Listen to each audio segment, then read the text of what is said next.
મુખ્યમંત્રી ભૂપેન્દ્ર પટેલ તેમજ ભારત સરકારના રેલવે સૂચના અને પ્રસારણ મંત્રી અશ્વિની વૈષ્ણવના હસ્તે મહેસાણામાં આયોજિત વીજીઆરસીમાં ટ્રેડ શો અને એક્ઝિબિશનનું કરાયું ઉદ્ઘાટન.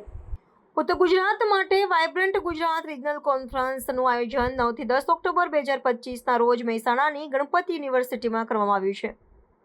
વાઇબ્રન્ટ ગુજરાત રિજનલ કોન્ફરન્સના ઉદ્ઘાટન સમારોહ પહેલા મુખ્યમંત્રી ભૂપેન્દ્ર પટેલ તેમજ ભારત સરકારના રેલવે સૂચના અને પ્રસારણ ઇલેક્ટ્રોનિક્સ અને આઈટી મંત્રી અશ્વિની વૈષ્ણવના હસ્તે મહેસાણામાં આયોજિત આ ટ્રેડ શો અને એક્ઝિબિશનનું ઉદ્ઘાટન કરવામાં આવ્યું હતું. આ અવસરે નાણામંત્રી શ્રી કનુભાઈ દેસાઈ, આરોગ્ય મંત્રી ઋષિકેશભાઈ પટેલ તેમજ ઉદ્યોગ મંત્રી બલવંતસિંહ રાજપૂત ઉપસ્થિત રહ્યા હતા. કેન્દ્રીય મંત્રી, મુખ્યમંત્રી તેમજ અન્ય મહાનુભાવો વીજીઆરસી પ્રદર્શનની મુલાકાત લીધી હતી, જ્યાં વિવિધ ક્ષેત્રોની અત્યાધુનિક નવીનતાઓ, ઉત્પાદનો અને ટેકનોલોજીનું પ્રદર્શન કરવામાં આવ્યું છે.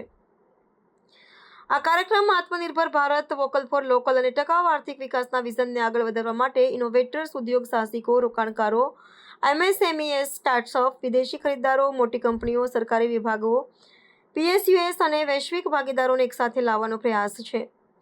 અત્રે ઉલ્લેખનીય છે કે લગભગ 18,000 વર્ગ મીટરના વિશાળ પ્રદર્શન ક્ષેત્રમાં ટ્રેડ શોનું પણ આયોજન કરવામાં આવ્યું છે, જેમાં કૃષિ અને ખાદ્ય પ્રક્રિયા તેમજ નવીનીકરણીય ઉર્જા ક્ષેત્ર સાથે સંકળાયેલા 400થી વધુ પ્રદર્શકો ભાગ લઈ રહ્યા છે. આ સિવાય ટોરેન્ટ, વેલ્સપન, એનએચપીસી, એનટીપીસી, કોસોલ, Suzlon, Avaada, Nirma, Inox, Adani, Maruti Suzuki, power grid corporation limited અને ઓએનજીસી જેવી અગ્રણી કોર્પોરેટ કંપનીઓ પણ જોડાઈ છે.